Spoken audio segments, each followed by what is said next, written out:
Би хэн юм бэ? Би хэнд хамаатай гэж. Цаг хугацаа хөвөрч өдөр хоногуд анзаарах сөхөөгүй өнгөрч байхад энэ асуултын хариулт улам бүр бүдэг болох шиг санагдана. Хэн миний үн цэнийг тодорхойлж, хэн намайг үн хүндтэй болгох вэ? Гэлцэл өнгө үзэмж, хандалт, анхаарлаар үлссэн энэ дэлхий надад яг үндэ юм өгч чадах юм уу? Өөрийгөө байгаагаар нь хайрлах гэдэг мөртлөө өгөгдсөн бүхэндээ сэтгэл хангалуунч байж чаддгүй хүмүүний соёл гэх чинь надад тусалж чадах уу? Эргэн тойронд хашгирч байгаа энэ бүх шууганыг төр зур намсгая. Төрхөө олоогүй хөврөл байхад минь таны нүдэл гарч байсан. Надад тогтоогдсон өдрүүд болоогүй байхад бүгд номд тань бичигдсэн байжээ.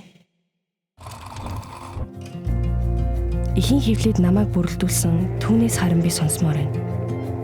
Зохисгүй, найдваргүй байсан намайг аварсан түүнийг би хармаар байна. Миний төлөө өхөлд, загалмай өхөлд хүртэл дуулууртай байсан түүнээс би мэдмээр байна. Тэр намайг юу гэж тодорхойлох вэ?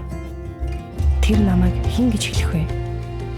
Эзэн бурхан минь, таны нүднээ би хэн юм бэ? Хүн гэх чинь юу болоод та түүнд санаа тавина вэ?